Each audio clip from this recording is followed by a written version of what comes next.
Dan Orlovsky, you were all in on Anthony Richardson during the pre-draft process. What do you make of this news?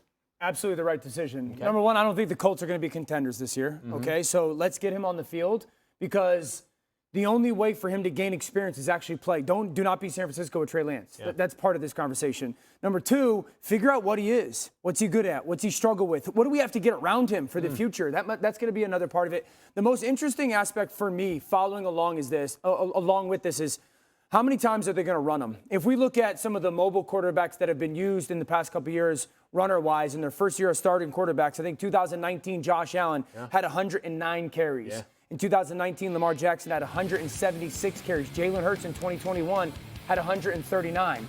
So how many times are they going to utilize him as a runner? I would think it falls somewhere along the Jalen Hurts model, knowing that Shane Steichen's there. Yeah. Having that is going to expedite his learning curve. The biggest challenge is how mentally is he ready for those tough moments and those struggle moments, and how much are his teammates ready to kind of carry him along that journey? So I think a couple things. I think the common thread with those three situations that were just up on the screen is good, creative, offensive coaching staffs that get the young player in and identify pretty quickly, here's what he can do, and let's build off of that. Here's what he's comfortable doing, and let's build off of that. Here's what he can't do yet.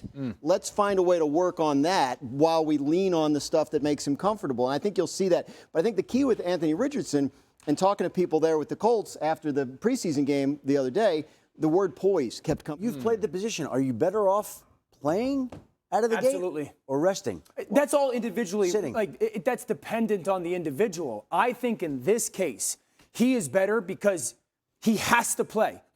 The worst case scenario for the Colts is if a year from now Anthony Richardson doesn't play football. He doesn't have a lot of game experience coming into the league, which is another big part of this, and right? He's got to play. That's the only way for him to get better. One full season as a starter at Florida, obviously 13 starts this past year. A high upside player, but there's going to be some growing pains. There's going to be bad moments. I wonder if Indy is a little more conservative as a runner, only because those three teams that we saw, competitive football teams, in the first year as a full-time starter for Josh Allen and Lamar Jackson and Jalen Hurts. I wonder how much difference it makes whether Jonathan Taylor's there or not. I mean, that's a big part of this too, right?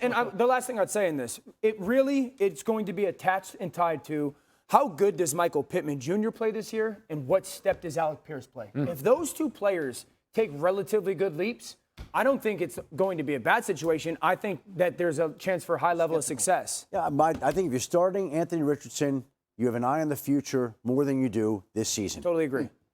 Totally agree. And that's why it's the right choice.